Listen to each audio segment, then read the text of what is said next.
آیا ته پوهیږې په انګلیسي کې تر ټولو مهم چې باید ډیر زده شي هغه څه ده؟ آیا تاسو تر اوسه پورې په دې فکر کړی چې په انګلیسي ژبه کې موږ چې کله سٹارټ اخلو باید څه زده کړو؟ دغه شانته دې ته ورته نورې پوښتنې شته چې نن به تاسو زده کړئ. لومړی خو زه به تاسو ته وایم انګلیش کې تر ټولو مهم څه چې ده هغه خبرې کول دي. چې ته څنګه کولی شې مثلا د یو کس سره مخامخ شې او هغه سره خبرې وکړې، ته څنګه کولی شې خپل مشکل د یو چا سره حل کړې. دې ته ویلی شي انګلیسي خبرې اترې. چې د دغه په اړه باندې موږ لرو لیټس ټاک، راځئ چې خبرې وکړو. دا یو ډیره مهمه او اساسي موضوع ده کوم چې په اوس وخت کې ورته ډیر ضرورت لیدل کیږي. نو له تاسو څخه مو هم هیله ده تاسو چې دغه ویډیو ګورئ او دغه درس در سره تعقیبوئ، کوشش وکړئ کتابچه واخلئ او دغه څه چې زه درته یم دا در سره نوټ کړئ. دا تر ټولو مهم دي او اساسي دي. ټولو ته معلومه ده په انګلیش کې هم ګرامر مهم ده، هم لغات مهم دي او هم ورسره خبرې اترې. چې خوشبختانه موږ د انګلیسي ابتدایي درس مکمل درس تاسو ته په یو پلی لیست کې اچولی چې زه تاسو ته پورته هم لینک درکوم او همدغه شانته په ډسکرپشن کې پیدا کولی شئ. د 4000 لغاتو چې تر ټولو مهم دي 80% انګلیش پکې زده کولی شئ، هغه هم تاسو سره شته ده په پلی لیست کې کولی شئ تاسو ورسره ویډیوګانې ګورئ. او نن چې کوم پلی لیست جوړ هغه د لیټس ټاک، راځئ چې په انګلیسي کې خبرې وکړو. د دې په اړه باندې موږ نن دوه چې ویر آر یو فرام د یو چا څخه پوښتنه کوي چې ته د کوم ځای څخه یې، د دې ده. او بل هم دا چې ډو یو سپیک انګلیش، آیا تاسو په انګلیسي خبرې کوئ شئ. د دې په اړه باندې موږ هغه مهمې جملې راوستلي. راځئ چې شروع کړو. خو له یاده مه باسئ که ته چیرې لومړی ځل یو چینل ته راغلی چینل سبسکرایب کړه، ویډیو در سره لایک او زموږ د نورو درسونو په تمه اوسېږه. راځو نن موږ تاسو لومړی لرو where are you from. where are you from. where are you from تاسو د کوم ځای څخه یې. صحیح سو د یو چا څخه پوښتنه کوي where are you from، یعنی د دې معنا دا ده چې موږ دغه د بحث لاندې څو مهمې جملې چې دي هغه تاسو ته تشریح کوو. خو لومړی بیا ته دا ده چې where are you from تاسو د کوم ځای. صحیح سو شروع کوو. A او B باندې موږ تقسیم کړي. A لومړنی کس چې پوښتنه کوي او B هغه کس چې جواب ورکوي. صحیح سو مثال د احمد د B مثلا محمود سو. نو اول دی چې ورته hello. hello معنا سلام. hello معنا ده سلام. د بل په جواب کې ورته وایي هاي سلام، یعنی معنی دا څه که چیرې ته د یو چا سره مخ کېږي نو که هغه چیرې ته هاي وایي ته ورته ویلی سې هلو، که چیرې هغه هلو ورته وایي نو ته کولی سې ورته وایي هاي سلام، یعنی د دواړو معنا ده چې سلام سلام. صحیح سو. بل موږ تاسو A کې بیا لري. A پوښتنه ترې کوي how are you. how are you. how are you تاسو څنګه یې. د یو چا څخه پوښتنه کوي how are you تاسو څنګه یې. ته ورته وایي B ورته وایي I'm good. I'm good معنا دا ده چې زه ښه یم. I'm good زه ښه یم. How are you ته څنګه یې وایي. صحیح سو. تا نه یو څوک پوښتنه کوي how are you تاسو څنګه یې نو ته چې ورته I'm good زه ښه یم. ته کولی شې په دې ځای کې وایي I'm fine. صحیح سو زه ښه یم. همداشان ته نه دومره ویلی شې fine، همداسې ته نه ویلی شې good، همداسې ته ویلی شې not bad. صحیح سو. نو دلته جواب ورکړه I'm good. I'm good زه ښه یم. How are you ته څنګه یې. دی ورته وایي A بیا وایي good زه هم وایي ښه یم. Do you speak English. Do you speak English. Do you speak English آیا تاسو په انګلیسي خبرې کوئ شئ. speak معنا د خبرې، انګلیش سو، او do چې په سر د جمله کې راځي سواله جوړېږي. نو do you speak English آیا تاسو په انګلیسي خبرې کوئ شئ. یا مثال طور ته do you come to course یا do you want to go آیا ته غواړې لاړ شې. نو A ورته good زه ښه یم. Do you speak English آیا ته په انګلیسي خبرې کوئ شئ. دلته یو چا ته ویلی شئ Do you speak Pashto. Do you speak French. هره ژبه چې وي که نه نو دی چې ورته a little کمې، یعنی کمې خبرې کوئ سم. a little کمې خبرې کوئ سم. Are you American آیا تاسو امریکایي. are بل دا یاد ولرئ کله هم چې د to be verb is am are was were دا هر کله چې په سر د جمله قرار راځي نو دا سوالیه جوړېږي. هغه پوښتنه ترې کړه do you speak English انګلیسي خبرې کوئ. زه ورته a little کمې خبرې کوئ سم. بیا همدغه کس بیا بیرته پوښتنه کوي are you American آیا تاسو امریکایي یاست. صحیح سو. ته کولی شې یو چا ته ورته یو چا سره مخامخ کېږې ورته are you Afghani. صحیح سو. آیا ته افغانی. یا هم ته ورته are you Pakistani. صحیح سو. یا are you Germany. دا بیا هغه څه چې وروسته موږ تاسو زده کوو. نو ته یو چا سره مخ کېږې ته ورته are you American آیا تاسو امریکایي یاست. د A ورته yes هو.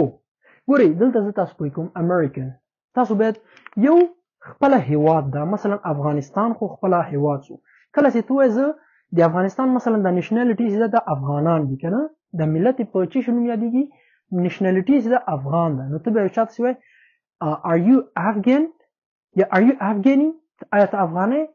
همداسې مثال پاکستان یو هیواد ده د هغه ملت ته به ته چې پاکستاني. امریکا یو هیواد ده هغه ته به د هغه ځای ته کله ته ورته خطاب کوې ته به چې امریکن جرمنین صحیح سو انډین انډیایي صحیح سو هغه کس ته ویل کېږي انډین.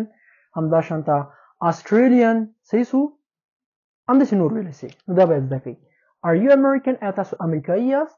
دی چې ورته yes هو yes هو. ګورئ همیش په انګلیش کوشش کوئ کله ستاسو نه څوک پوښتنه کوي تاسو شارټ جواب ورکړئ. مثلا تاسو څوک وایي do you speak English ته صرف په دې سره که چیرې کوئ yes که نه کوئ no.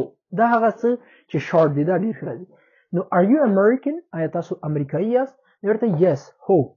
بیا دی پوښتنه ترې کوي where are you from where are you from تاسو د کوم ځای یاست یا تاسو د کوم ځای څخه یاست.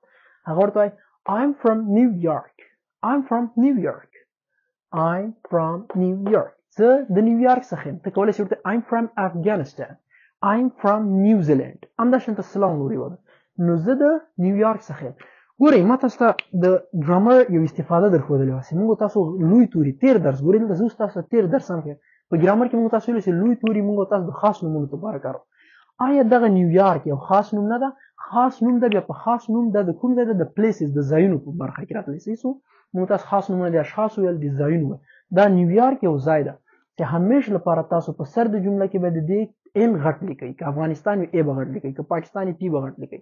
نو I'm from New York زه د نیویارک څخه یم.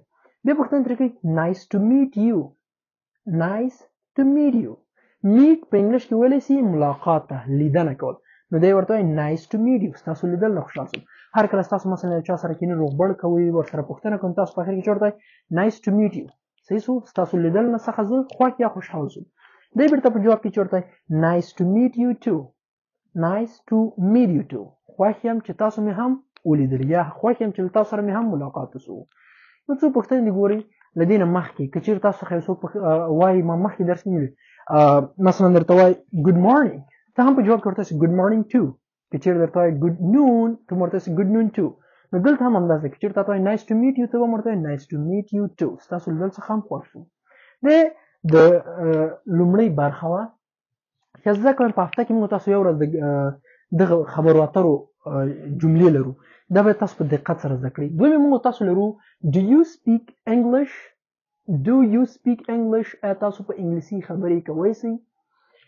یو خو تاسو دا زده کړل چې هر ځای کې do کلمه سر د جملې راځي نو تاسو به دا سوالیه تاړوئ او همداشانته to be verb چې په سر د جمله راځي is am are was were دا هم په سوالیه راځي. وایي do you speak English آیا تاسو په انګلیسي خبرې کوئ سئ. ته یو بل کس ته do you speak پښتو آیا تاسو پښتو خبرې کوئ سئ.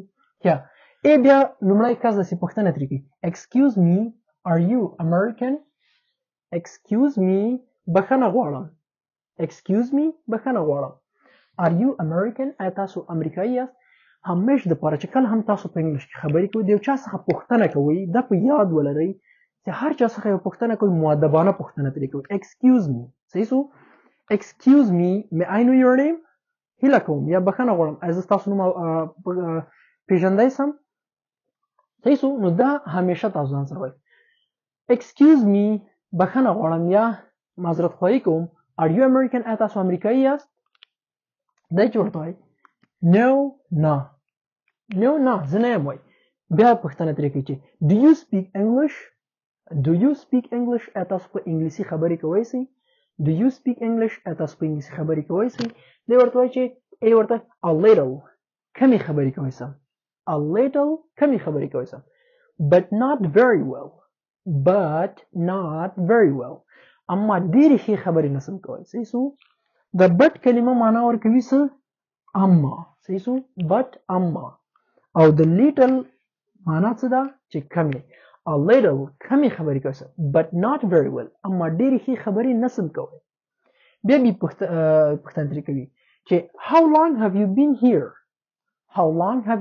here how long معنا څه ده چې څومره وخت کېږي how long څومره وخت کېږي او موږ تاسو مخکې ویل مثلا که ته چاته قصه کوي ته ورته لانګ ټایم اګو ډېر پخوا وخت خو دلته how long څومره وخت کېږي have you been here چې ته دې ځای کې ژوند کوې مثلا ته راځې یو چا څخه پوښتنه کوې how long have you been here څومره وخت کېږي چې ته دلته ژوند زندګي کوې صحیح شو دی ورته وایي 2 months 2 months معنا 2 میاشتې کله هم چې یو شی زموږ تاسو کله هم چې یوي میاشتې ته په انګلیش کې موږ تاسو وایي month کله چې ډېرېږي اس به ورکړو months چې دا به بیا موږ تاسو د اسمونو یعنې د نومونو جمع کولو حالت درته ښیم ډېر اسانه دي دومره هم ته انګلیش اسانه ده دومره ایزي ده چې ته کولی سې په ورځ کې زموږ یوه ویډیو وګورې او ترې څخه انګلیسي په خپل کور په خپل ځای کې زده کړې ګورې دا ورته 2 months 2 میاشتې ولې موږ دلته اس ورکړه اصل اسم د منټ تر ټي ایچ پورې ده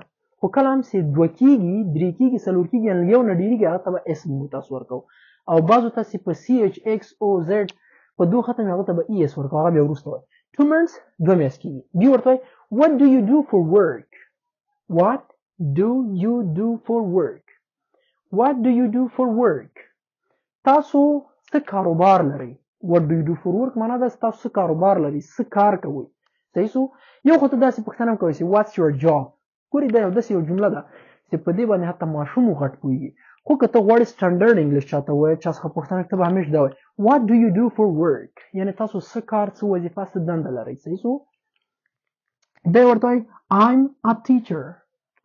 a teacher زه یو ښوونکی یم صحیح شو بیا بېرته همدې پوښتنه کوي how about you ته څنګه ته کوم وظیفه څه کاروبار لرې صحیح شو ګورئ زه تاسو ته خبر کله چې تا نه یو مثلا ته یو چا څخه پوښتنه کوي what do you do یعنې مثلا تا نه څوک پوښتنه کوي how are you ته ورته I am fine زه ښه یم نو بیا به ته بېرته نه ورته how are you ګورئ دا غلط راځي کله چې هغه تا نه په how are you پوښتنه کوي how are you ته څنګه ته ورته I am fine اوس غواړې ته بېرته پوښتنه درکړې چې ته څنګه نو ته به صرف ورته what about you دا زده کوي ښه what about you ستا به دا what about you به ته په هغه وخت کې کله ستا څخه مقابل کس د یو څه پوښتنه وکړي که نه او ته ورته وایې خپله هغه کار هم ورته وښیې زده کوم بیا په دې وخت کې ته د دې جملې پیوسته ورته what about you ځکه چې دا موضوع معلومه ده داسې نه چې یو موضوع معلومه نه ته یو چا ته ورته what about you دا بیا هېڅ معنا نه لري کله هم چې مثلا تا نه څوک پوښتنه کوي how are you ته ورته I am fine نو په دې وخت کې ته حق لري چې دې جملې په ادامې سره ورته what about you صحیح شو یا که مثلا تا ته څوک وایي what do you do for work ته څه وظیفه لرې یا څه کار کوې ته مثلا ورته I'm a student په دې وخت کې ته ورته what about you